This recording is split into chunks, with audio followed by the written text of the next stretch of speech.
لأعمالهم وتأسدهم نستحضر أرواحهم الطاهرة أزهر في هذا المجلس المبارك وعلى لسان مغفر الذنوب وكل مطلوب يفرج الكروب ويسر القلوب يقربنا إلى الحلم إلى من عمل الناس المخلصين والمتكلمين بلغة سيد المرسلين سلام المصطفى والمشرفين ورسول المهاجر الله دون أساس أستاذنا وعظما فقين مقدم محمد صلى الله عليه وسلم وعلى آله إلى حضرة النبي صلى الله عليه وسلم. الفاتحة.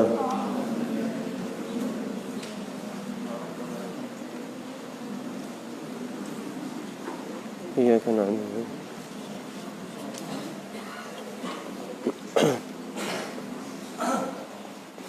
بسم الله الرحمن الرحيم. اللهم صل على سيدنا محمد صلاة تخرجني من ظلمات الوهم وتكرمني بنور الفهم وتوضح لي ما أشكل حتى يفهم إنك أنت تعلم ولا أعلم إنك أنت علام الغيوب. اللهم صل وسلم وبارك على مولانا محمد وآله النور المذهب للنسيان بنوره في كل لمحة ونفس عدد ما وسعه علم الله. اللهم ارزقنا فهم النبيين وحفظ المرسلين وإلهام الملائكة المقربين. اللهم أغننا بالعلم وزينا بالحلم وأكرمنا بالتقوى وجملنا بالعافية.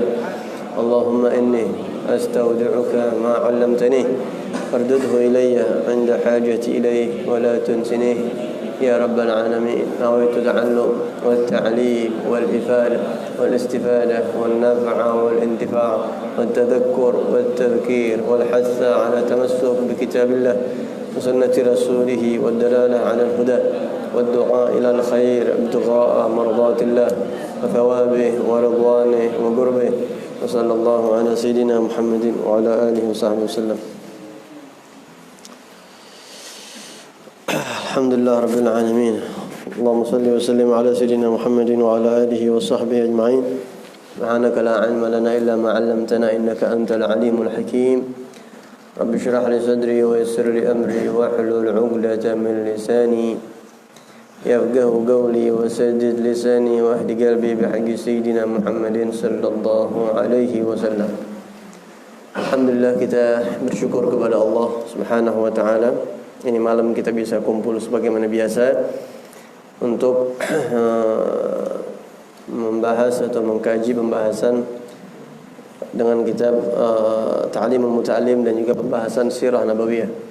Cuma karena kita sekarang ada di akhir bulan Rajab, di mana pendapat yang paling masyhur mengatakan bahwasanya Isra Mi'rajnya Rasulullah sallallahu alaihi wasallam terjadi pada bulan Rajab, dan masyhurnya pendapat pada tanggal 27 Rajab, dan kita sekarang ada di akhir bulan Rajab, maka insyaallah ta'lim kita ini malam akan khusus ngebahas, kita ambil hikmah pelajaran daripada Isra dan Mi'rajnya baginda kita Rasulullah sallallahu alaihi wasallam.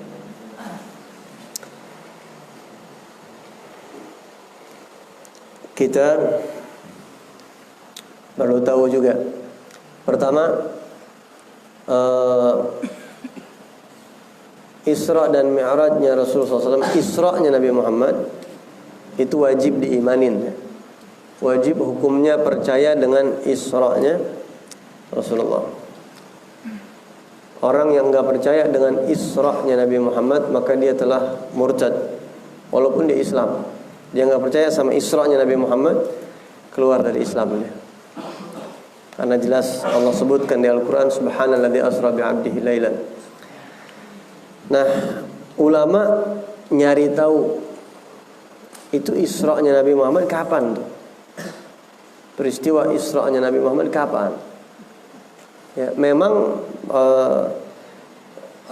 di berbagai macam kitab menjelaskan enggak ada keterangan yang jelas banget, yang valid banget, tanggalnya, harinya enggak jelas. Itu memang enggak, tapi yang jelas dia di malam hari. Dan yang jelas Isra itu ada. Kemudian ulama mencari tahu, mengkaji, membahas pendapat yang paling masyhur ya. Jadi ada khilaf ulama kapan Isra'nya Rasulullah, ada khilaf. Ada yang mengatakan Ramadan, ada yang mengatakan ini segala macam. Tapi pendapat yang paling masyhur Isra'nya Nabi itu terjadi pada bulan Rajab dan juga pada malam 27. Itu pendapat yang paling masyhur. Ya, pendapat yang paling masyhur dan kita iyain itu. Karena itu diiyain sama kebanyakan mayoritas ulama. Nah, itu yang pertama. Kemudian yang kedua, Anda pengen bahas di sini hikmah dari Isra Mi'rajnya Rasulullah. Ya, mungkin kalau kita cerita detail panjang. Cuma mau bahas hikmahnya aja. Anda mau ambil 2 hikmah dari hikmahnya Isra Mi'raj Rasulullah SAW. Yang pertama hikmah Isra-nya, dan yang kedua hikmah Mi'rajnya. Ya.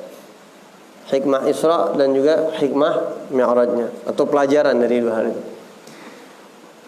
Yang pertama soal Isra, ulama membahas, mengkaji kenapa Nabi Muhammad diisrakan dulu ke Masjidil Aqsa baru dimi'rajkan. Padahal kan peristiwa Isra Mi'raj itu intinya Allah mau ngasih kewajiban sholat 5 waktu. Ya, tapi kenapa harus diisrakan dulu ke Masjidil Aqsa? Kan bisa aja langsung dari Mekah. Bisa aja dari Mekah Nabi Muhammad langsung menerima sholat 5 waktu. Kenapa harus diisrakan dulu? Kenapa harus ke Palestina dulu? Kenapa harus ke Masjidil Aqsa dulu? Abuya Profesor Dr. Sayyid Muhammad Alawi Al-Maliki di dalam kitab Wa Huwa Bil Ufuqil A'la, ya, itu kitab dapat bisyarah dari Rasulullah SAW. Abuya Sayyid Muhammad Al-Maliki waktu nulis kitab itu dapat bisyarah, judulnya itu yang ngasih Nabi Muhammad langsung. Ya, judulnya ngasih Nabi Muhammad. Kitab tentang Isra Mi'rajnya Rasulullah SAW yang berjudul Wa Huwa Bil Ufuqil A'la. Di situ dibahas kenapa Nabi diisrakan ke Masjidil Aqsa lebih dulu baru dimi'rajkan. Padahal Al-Masjid Al-Aqsa, apa arti Aqsa? Apa arti Aqsa? Aqsa itu jauh. Al-Masjid Al-Aqsa, masjid yang terjauh. Karena dulu dari Masjidil Haram ke Masjidil Aqsa jauh. Ya. Qusay. Makanya ada kakek Nabi Muhammad yang namanya Qusay. Kenapa dia disebut Qusay? Kalau kita baca Maulid Barzanji disebut Summiya bi Qusay litaqasihi fi biladil Qudha'ah al-Qasiyah, karena dia sering jalan jauh, sering musafir ke tempat-tempat yang jauh. Kayak disebut Qusay. Nah, Masjidil Aqsa satu kata tuh. Ya, satu akar kata, masjid yang jauh. Kenapa Nabi diisrakan ke Masjidil Aqsa? Ada banyak pendapat para ulama. Hikmah dibalik Isra-nya Nabi dulu ke Masjidil Aqsa, enggak langsung ke Mi'raj. Ya, tapi dari sekian banyak hikmah itu ada yang mengatakan ini itu segala macam. Ada yang mengatakan bahwasanya Al-Masjidil Aqsa itu begini begitu dan sebagainya. Ana nggak mau ambil banyak pendapat, ana mau ambil 2 pendapat aja. Kenapa Nabi Muhammad diisrakan dulu ke Masjidil Aqsa? Ana mau ambil 2 pendapat ulama aja. Berapa pendapat? 2, pokoknya serba 2 deh nih. Apaan nanti? Ada yang mengatakan kenapa kau Isra dulu ke Palestina, enggak langsung Mi'raj aja? Karena kalau langsung Mi'raj nanti pas turun, pas Nabi ngasih tahu ke umat bingung. Anak tadi malam berangkat kemana? Ke langit. Bingung orang. Bingung.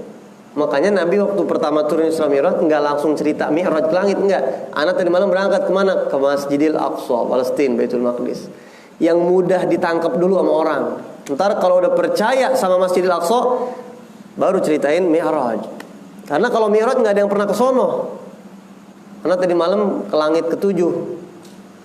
Coba ceritain langit ke-7, emang tidak pernah ke sono? Susah nyeritainnya. Tapi kalau Masjidil Aqsa, kalau ada yang kagak percaya, silahkan aja tanya. Kan banyak orang Mekah yang udah pernah ke Masjidil Aqsa. Jadi untuk ngasih celah buat mereka mudah percaya sama Isra-nya Nabi Muhammad dulu. Ya, karena kalau Masjidil Aqsa orang Mekah banyak yang ke situ dan orang bisa buktiin benar apa enggak tuh Masjidil Aqsa seperti itu. Sehingga mudah untuk mereka untuk tahap mudah mengimani Mi'raj lewat tangga yang namanya Isra dulu.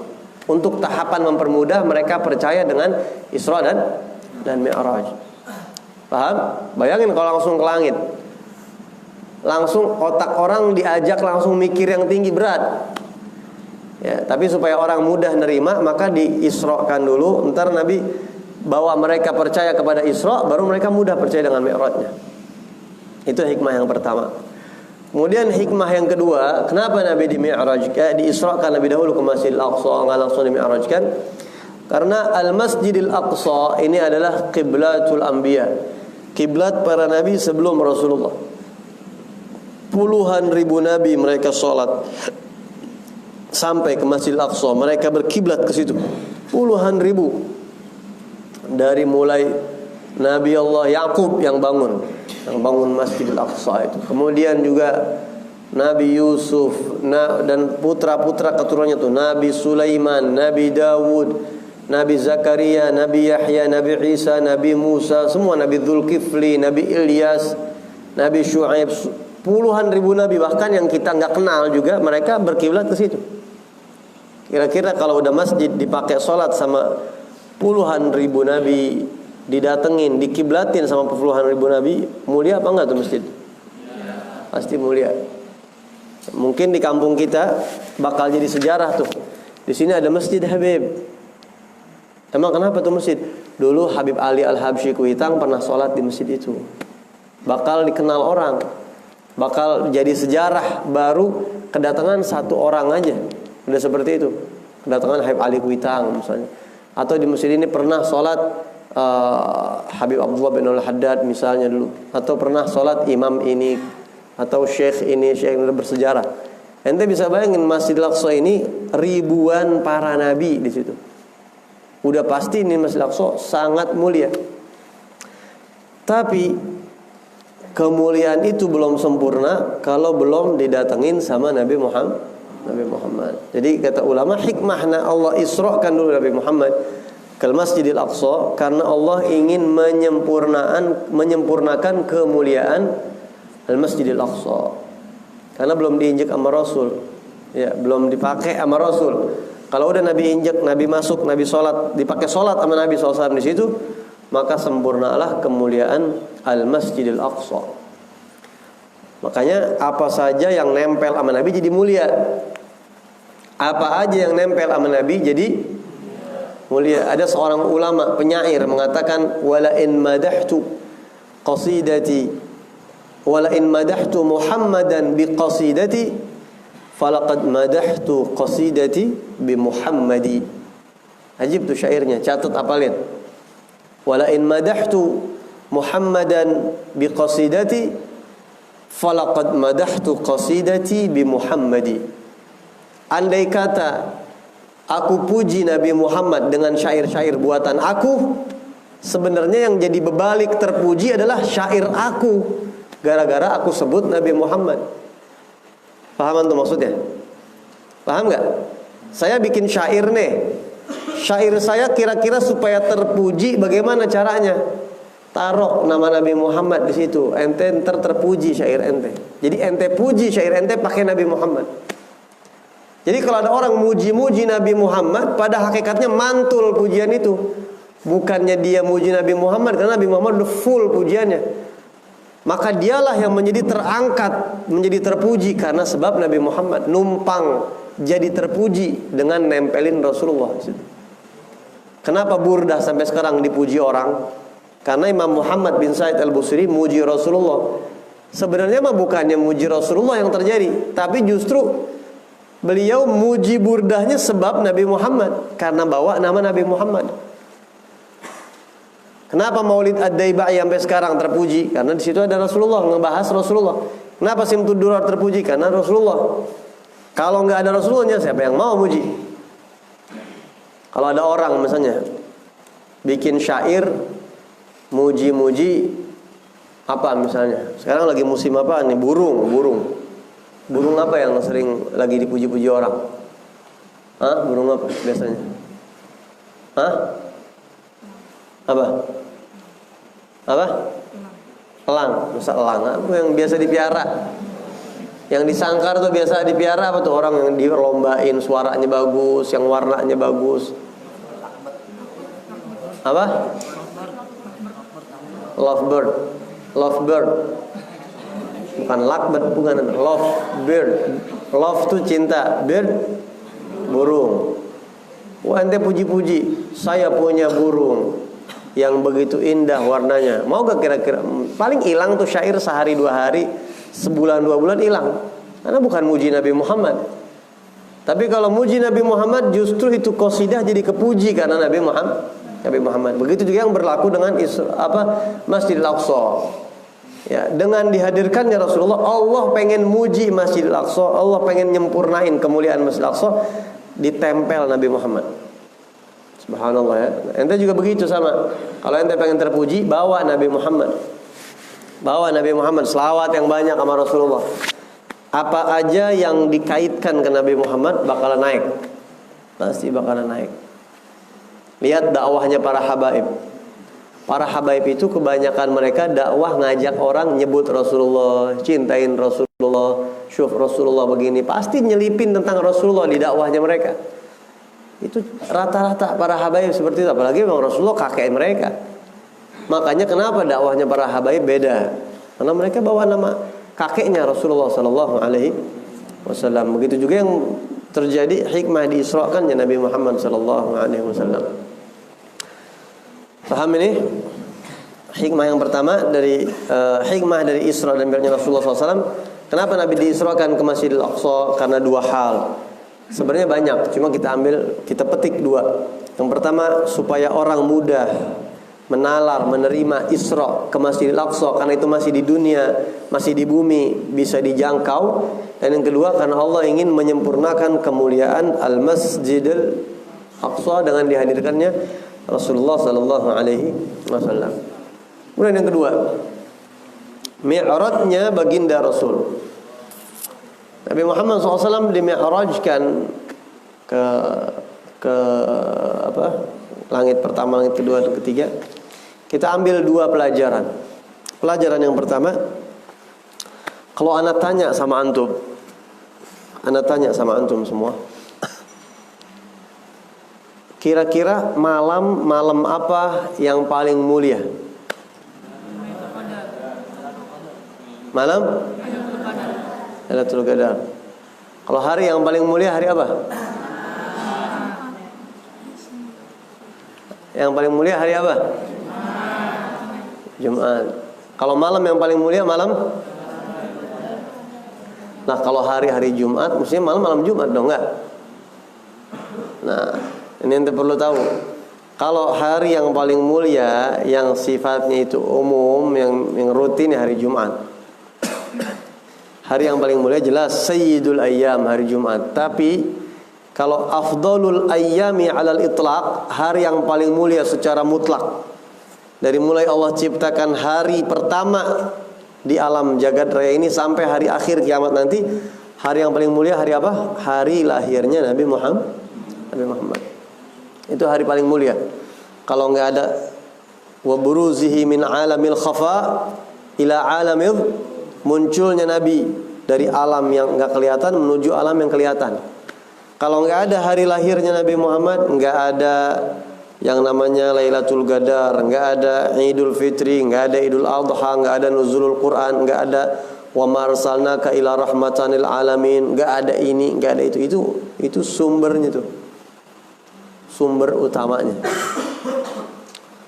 Makanya di dalam hadis riwayat Imam Muslim, Rasulullah pernah menceritakan tentang 2 nabi, yaitu Nabi Adam dan Nabi Musa alaihissalam. Ya, Nabi Adam sama Nabi Musa.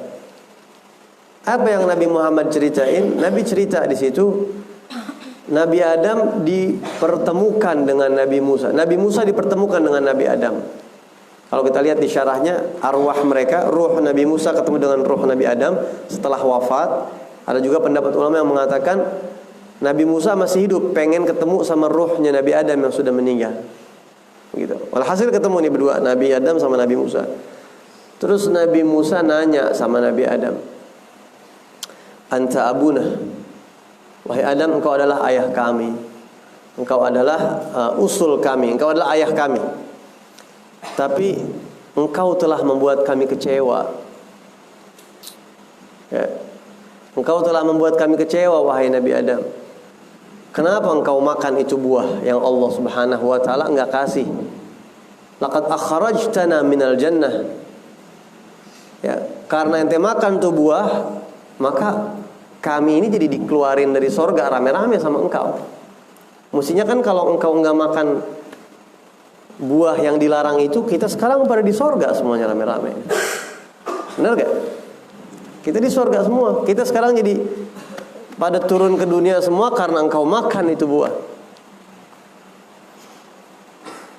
Ya, Nabi Musa itu saklek orangnya. Jadi ente jangan heran kalau Nabi Musa itu berani nanya sama Nabi Adam, kenapa dimakan tuh buah? Ya. Karena bayangin kalau Nabi Adam lu nggak makan buah yang dilarang sama Allah tersebut, kita ini semuanya di sorga semua. Makanya kalau ada yang nanya, ente asli dari mana? Ana asli, ana sih. Kalau ana mah lahirnya Bekasi. Mungkin tampang ana nggak kayak orang Bekasi. Tapi kalau ana lahir Bekasi. Kalau abah ana, abah ana lahirnya di Jambi. Tapi kalau njid ana Sewun, Hadramut, Yaman. Kalau diurut-urut lagi ke atas, njid ana al-Muhajirullah aslinya mah Irak, Baghdad. Irak. Tapi kalau diurut-urut lagi ke atas, Nabi Muhammad dari Madinah, cuma lahirnya mah di Mekah. Cuma kalau diurut-urut lagi ke atas, Nabi Adam, ya aslinya mah kita orang sorga sebenarnya. Kita ini aslinya dari sorga. Afwan, antum asli mana? Asli sorga. Aslinya kita. Nabi Adam orang sorga. Kalau Nabi Adam kalau ditanya, misalnya ketemu sama Nabi Adam asli mana? Pakai nanya, ini nggak tahu. Semua orang sedunia tahu Nabi Adam asli mana. Aslinya dari mana Nabi Adam? Ayah kita Nabi Adam masih sorga. Kalau diurut-urut kita ini aslinya sorga. Keturunan orang sorga kita ini. Ada keturunan Arab, ada keturunan Belanda, ada keturunan Cina, ada keturunan macam-macam. Kalau kita ini keturunan sorga aslinya. Makanya Nabi Musa nanya sama Nabi Adam, kenapa kau makan? Engkau mengecewakan kami, sehingga kami ini jadi turun semuanya ke sorga sebab engkau. Ya. Kira-kira Nabi Adam jawab gak? Jawab. Setiap Nabi itu punya sifat wajib namanya fatanah. Setiap Nabi pasti cerdas. Kagak ada Nabi yang pelangak-pelongo, nggak ada. Nabi bahlul nggak ada. Karena setiap Nabi itu pemimpin kagak boleh pelangak-pelongo, pemimpin itu cerdas. Nabi Adam ketika ditanya, Nabi Adam jawab, anta Musa. Ada riwayat macam-macam ya hadis ini ya. Kamu Musa? Betul. Yang Allah utus ke Bani Israel? Betul. Yang Allah Subhanahu wa taala ajak dialog engkau, istafaka Allah bi kalamih, ente diajak dialog sama Allah. Betul. Allah berikan Taurat kepada engkau. Betul. Ana tanya sama ente, wahai Musa, kata Nabi Adam, atalumuni ala amrin qaddarahu Allahu alai? Ana tanya sama ente, kira-kira ana makan buah terlarang, garis hidup yang ana jalanin itu kira-kira sudah ditentuin belum sama Allah? Ana makan buah itu takdir Allah apa bukan? Takdir Allah. Ente bacakan di kitab Taurat bahwasanya jalur hidup ana sudah ditentukan oleh Allah puluhan tahun jauh sebelum ana lahir. Betul? Iya betul, saya terima di Taurat. Semua manusia itu udah ditentuin garis hidupnya termasuk ana. Betul begitu? Betul wahai Nabi Adam. Atalumuni ala amrin qaddarahu Allahu alai. Terus ente mau nyalahin aneh, sedangkan yang nentuin ana makan itu buah pada hakikatnya Allah. Ente mau nyalahin aneh. Di akhir hadis itu kata Nabi Muhammad, fahajja Adamu Musa. Maka Nabi Adam berhasil membungkam Nabi Musa. Itu bukan aneh. Artinya itu ana, tapi itu yang menentukan, yang menggariskan skenario urutan hidup ana sudah diatur sama Allah. Ana bakal lahir begini, ana bakal punya istri, ana bakal makan ini, ana bakal begini, ana bakal turun ke dunia, ana bakal pisah sama si ana ketemu lagi dan sudah itu emang udah Allah takdirin. Ente mau nyalahin anak karena yang Allah takdirin. Diam Nabi Musa. Salah saya. Oh iya betul. Kata Nabi Muhammad, maka Nabi Adam berhasil membungkam Nabi Allah Musa. Bahasanya bukan membungkam, mendiamkan Nabi Musa. Menjawab, membuat diam Nabi Musa. Tapi kata ulama ini kalau ada orang kadang-kadang lu nggak sholat, lah kan yang takdirin gua kan nggak sholat Allah. Salah gitu orang? Salah. Kalau Nabi Adam ngomong itu benar gak? Kenapa emangnya? Pokoknya benar bib Nabi, ya gak? Bukan begitu nih. Kenapa Nabi Adam dibenarkan ngomong begitu sedangkan kita nggak boleh? Karena Nabi Adam sudah bukan hamba yang hidup lagi. Nabi Adam sudah bukan fidari taklif. Nabi Adam sudah alamnya alam barzakh, sudah alam rohani, sudah alam hakikat. Udah nggak mungkin. Jadi ceritain ini semua takdir dari Allah. Udah nggak bahaya lagi ngomongin takdir. Tapi kalau kita di dunia ngomongin begitu nggak boleh. Paham ya? Nah, untuk menjelaskan hakikatnya takdir semua. Makanya pasti ada hikmahnya Nabi Adam makan buah yang dilarang sama Allah itu, ada hikmahnya nggak kira-kira? Ada. Apa hikmahnya? Al-Imam Ahmad As-Sawi di dalam kitab tafsir menjelaskan, andai kata hikmahnya satu aja cukup. Apa? Akan diutusnya Nabi Muhammad SAW. Karena Allah pengen menunjukkan kekasihnya yang paling dimuliain, yang kalau nggak ada beliau Nabi Adam nggak ada, semua nggak ada. Itu Allah udah atur bakal lahir seorang kekasih Allah, dan Allah bakal utus, yang mana diutusnya kekasih ini Nabi Muhammad rahmatan lil alamin, semua rahmat kebagian. Makanya ada satu ulama yang bernama Imam Ibnul Arabi. Imam Ibnul Arabi mengatakan, kalau saya di posisi Nabi Adam dulu, andai kata yang jadi Nabi Adam tuh saya di sorga, andai kata yang jadi Nabi Adam saya di sorga, dan saya tahu bahwasanya, andai kata saya tahu bahwasanya akan lahir kekasih Allah yang namanya Nabi Muhammad nanti di dunia, dan saya harus turun dulu, karena kalau di sorga nggak bisa, harus turun dulu, saya bakal makan tuh buah sebanyak-banyaknya, secepat-cepatnya tuh buah, karena saya tahu akan lahir Nabi Muhammad SAW. Tapi ya udah, itu ketentuan Allah Subhanahu Wa Taala. Makanya nggak boleh salah kalau kita nyalahin Nabi Adam makan buah, itu nggak bisa.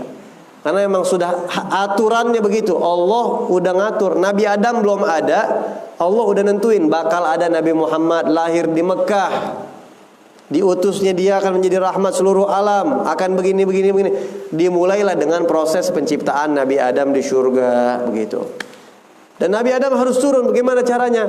Allah takdirin Nabi Adam itu entah lupa, entah tergoda, entah bagaimana, makan tuh buah. Karena memang harus lahir Nabi Muhammad SAW. Paham gak gitu? Jadi hari yang paling mulia itu hari lahirnya Nabi Muhammad. Nabi Adam nggak ada kalau nggak ada lahirnya Rasulullah itu. Nah, kalau malam yang paling mulia, jadi hari yang paling mulia hari lahirnya Nabi. Kalau hari yang mingguan hari Jumat. Ya, kalau yang rutin hari Jumat. Tapi kalau yang mutlak secara umum hari lahirnya Rasulullah SAW. Nah sekarang pertanyaan kedua, malam apa yang paling mulia? Hah? Ada yang jawab malam Jumat, ada yang jawab malam Lailatul Qadar. Ada lagi yang lain? Hah? Malam Mi'raj Nabi Muhammad. Ada lagi yang lain? Jawabannya, kalau buat kita, buat umat Nabi Muhammad, malam yang paling mulia malam Lailatul Qadar. Itu ngalahin malam Jumat bahkan. Ya. Tapi kalau buat Rasulullah, malam yang paling mulia bukan malam Lailatul Qadar, tapi malam Mi'raj. Buat Nabi, di malam Mi'rajnya Rasulullah SAW. Kenapa kok malam Lailatul Qadar jadi malam paling mulia buat kita? Karena satu malam itu nilainya lebih dari 1000 bulan. Cuma malam Lailatul Qadar yang nilainya lebih dari 1000 bulan. 12 bulan itu 1 tahun. 1000 bulan berarti 83 tahun lebih. Satu malam nilainya sama kayak 83 tahun. Ente sholat isya di malam Lailatul Qadar sama kayak pahalanya 83 tahun sholat isya. Ente tarawih di malam Lailatul Qadar sama kayak ente tarawih 83 tahun pahalanya. Ente sholat subuh di malam Lailatul Qadar sama kayak sholat subuh 83 tahun dan begitu seterusnya. Makanya jadi malam yang paling mulia. Tapi kalau buat Rasulullah sallallahu alaihi wasallam fi haqqin Nabi, kalau buat Nabi yang paling mulia secara mutlak seluruh malam kalah dengan malam Mi'rajnya Rasulullah sallallahu alaihi wasallam. Seorang ulama mengatakan aulaka ru'yatahu fi lailatin fadulat layaliyal gadri war rabbu fiha ardaka. Malam Mi'rajnya Nabi Muhammad itu lebih daripada ribuan malam Lailatul Qadar. Kalah tuh ribuan malam Lailatul Qadar buat Nabi Muhammad, kalah sama malam Mi'rajnya Rasulullah SAW. Kenapa malam Mi'raj menjadi malam yang paling mulia? Karena di malam itu Allah menganugerahkan kepada Nabi Muhammad nikmat yang paling tinggi, puncaknya kenikmatan. Apa puncaknya kenikmatan? Melihat Allah. Nikmat apa lagi di atas nikmat melihat Allah? Nggak ada. Kalau ente keluar nih tanya sama orang awam, misalnya ente keluar tanya sama orang awam, misalnya tanya sama supir angkot, sama tukang ojek, sama tukang bakso, ente tanya tuh masing-masing tuh, Pak, saya mau nanya Pak, misalnya kita bikin eksperimen sosial gitu ya, ada yang bawa kamera, terus ada yang nanya gitu, buat iseng nih kita mau rekam. Mohon maaf Pak, menurut Bapak puncak kenikmatan itu apa buat Bapak? Pasti jawabannya beda-beda tuh orang. Ada yang bilang, oh menurut saya puncak kenikmatan itu kalau saya bisa jadi presiden, mungkin itu puncaknya kenikmatan. Mungkin ada orang yang pikirannya ke situ.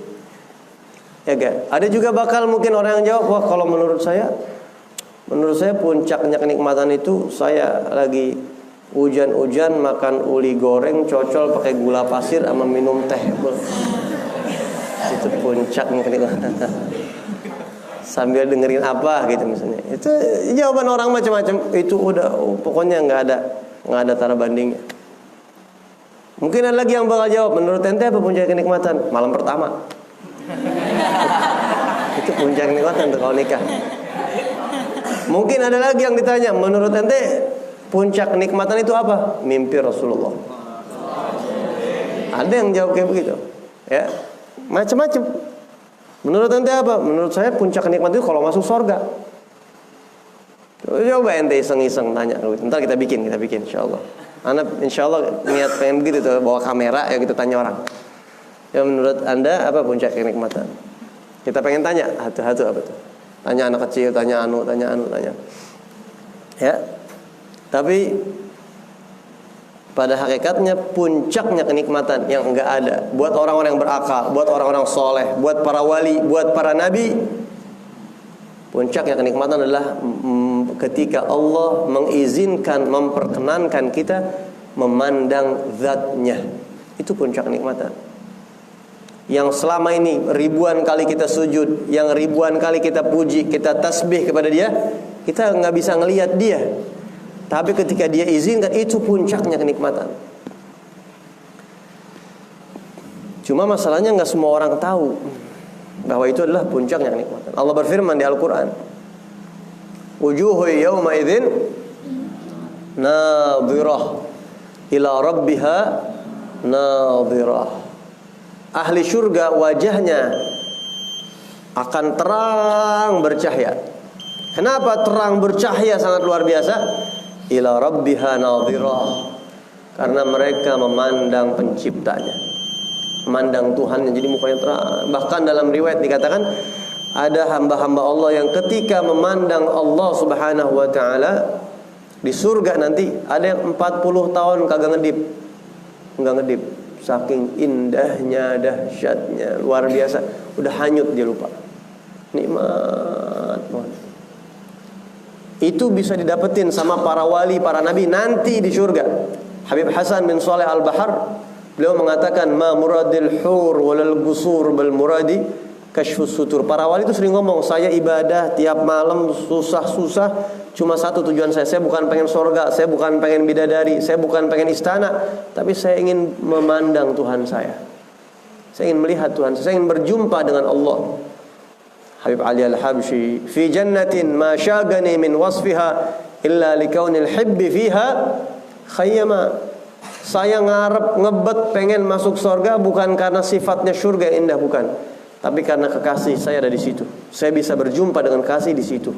Saya bisa berjumpa dengan kasih harus masuk ke situ dulu, makanya saya ngebet berusaha pengen masuk surga. Nggak ada urusan dengan bidadari. Itu mereka yang sudah tingkat tinggi magomnya. Puncak kenikmatan adalah memandang Allah, memandang Rasul SAW. Nabi dikasih sama Allah malam Mi'raj. Kenikmatan surgawi yang ditunggu ribuan tahun sama para Nabi dan Rasul, Allah kasih buat Nabi di malam Mi'raj. Makanya malam itu menjadi malam yang paling afdal, fadulat layali al-qadr, mengalahkan malam-malam Lailatul Qadar semuanya. Ya. Jadi ini malam mungkin sedikit aja, itu aja kita bahas karena udah Isya. Kalau kita tanya apa hikmahnya Isra, ada dua. Pertama, supaya orang mudah percaya ke Masjidil Aqsa. Yang kedua, karena Allah ingin menyempurnakan Al-Masjidil Aqsa dengan dihadirkannya Rasulullah di situ. Yang kedua, malam apa yang paling utama? Kalau buat kita malam Lailatul Qadar, tapi kalau buat Nabi malam Mi'raj. Dan juga kita nggak boleh bayangin bahwa Nabi Muhammad melihat Allah di langit di atas, bukan. Allah tidak bertempat. Ya, terakhir, Anda mau tutup supaya kita faham. Kita baca di dalam Aqidatul Awam tuh. Wa ba'da Isra'in urujun sama hatta ra'an nabiyyu rabban kallama. Setelah Isra, Nabi Muhammad wa ba'da Isra'in urujun lisama. Nabi naik ke langit. Hatta ra'an nabiyyu rabban kallama, sampai Nabi melihat Tuhan yang langsung dialog dengan Rasulullah SAW. Melihatnya bagaimana? Min ghairi kaifin wan hisarin. Itu lanjutannya. Min ghairi kaifin wan hisar. Titik sampai situ. Nabi melihat Allah min ghairi kaifin, tanpa boleh dibayangin bagaimana tuh caranya, kayak apa, nggak boleh. Wan hisar, dan tidak bisa dibatasin sama akal kita, nggak bisa. Nggak bisa. Waftarad alaihi khamsan ba'da khamsin. Kemudian diwajibkan 50 waktu sebelumnya, setelahnya 5 waktu. Jadi nggak boleh dibayangin bahwa Allah itu di atas, Allah itu begini, nggak bisa. Yang jelas Nabi melihat Allah. Nah, untuk memudahkan ente memahami pembahasan ini, Rasulullah pernah bersabda dalam hadisnya, la tufaddiluni ala Yunus bin Matta. Ya, Rasul pernah bersabda, la tufaddiluni ala Yunus bin Matta. Kalian, kata Nabi Muhammad, jangan pernah mengunggulkan saya dibanding Nabi Yunus. Jangan pernah menganggap saya lebih unggul, lebih memiliki keunggulan, ketinggian daripada Nabi Yunus bin Matta. Apa maksud hadis ini? Al-Imam Malik bin Anas, gurunya Imam Syafi'i, mengatakan maksud hadis Rasulullah ini adalah dalam konteks Mi'rajnya Nabi Muhammad. Jadi ketika Nabi Muhammad Mi'raj, Nabi Muhammad naik ke langit pertama, kedua, 3, 4, 5, 6, 7, kemudian Nabi Muhammad berjumpa dengan Allah. Jangan bandingin kedekatan, ketinggian, jarak Nabi Muhammad sama Allah dengan jaraknya Nabi Yunus bin Matta ketika di dalam lautan dengan Allah. Jadi kalau ada yang bilang Nabi Muhammad di malam Mi'raj lebih dekat sama Allah dibanding Nabi Yunus waktu di dalam perut ikan sama Allah, karena Nabi Yunus di bawah laut, Nabi Muhammad di atas. Jangan dibeda-bedain, karena Allah itu bukan atas, bukan bawah, nggak ada jarak bagi Allah. Ya, maksudnya begitu. Kedekatan Allah dan kedekatan Allah kepada Nabi Muhammad dan kepada Nabi Yunus, Nabi Muhammad di malam Mi'raj dan Nabi Yunus di malam perut ikan sama, hanya saja Allah angkat hijabnya bagi Rasulullah sehingga Nabi Muhammad bisa melihat Allah. Kalau dekat nggak bisa beda-bedain, nggak bisa. Padahal Nabi Yunus bin Matta itu ditelan sama ikan paus, terus ini ikan masuk ke dalam lautan yang paling dalam, ke dasar lautan. Nah, di dalam perut ikan Nabi Yunus bertasbih kepada Allah. Apa tasbihnya? Apa bacaan Nabi Yunus di dalam perut ikan? Yang bisa coba siapa angkat tangan? Apa? Itu dia. Kurang kencang suara ente. Itu dia. La ilaha illa anta subhanaka inni kuntu minadh dhalimin. Itu yang dibaca sama Nabi Yunus di dalam perut ikan. La ilaha illa anta subhanak inni kuntu minadh dhalimin. Tidak ada Tuhan selain Engkau. Maha suci Engkau. Ada tauhid, ada iman, tahlil, ada tasbih, ada i'tiraf. La ilaha illa anta tauhid, tahlil itu. Tidak ada Tuhan kecuali Engkau. Subhanak, muji Allah. Muji Allah, tasbih. Inni kuntu minadh dhalimin. Kemudian, jadi setelah mengangkat Allah setinggi-tingginya, tidak ada Tuhan kecuali Engkau. Engkau maha suci, aku zalim ya Rabb. Sedangkan aku hina. Begitu tuh seharusnya seorang hamba. Allah tinggi, puji setinggi-tingginya, terus ngaku kalau kita memang saya orang zalim ya Allah. Inni kuntu minadh dhalimin. Ente bayangin, Nabi Yunus di dalam perut ikan, ente di dalam perut pesantren. Ente kan sekarang di perut pesantren. Kalau ditanya sumpek, sumpekan mana kira-kira? Di dalam perut ikan apa di dalam pesantren? Dalam perut ikan. Nah, maka kesumpekannya itu dibukain nama Allah Subhanahu wa taala karena baca la ilaha illa anta. Itu obat sumpek. La ilaha illa anta subhanaka inni kuntu minadh dhalimin. Allah berfirman di Al-Qur'an, "Fanajainahu minal gham." Maka kami selamatkan dia dari kesumpekan. Kami lepaskan masalah dia. Kami lapangkan hatinya dengan cara dikeluarin. Akhirnya keluar dari mulut ikan.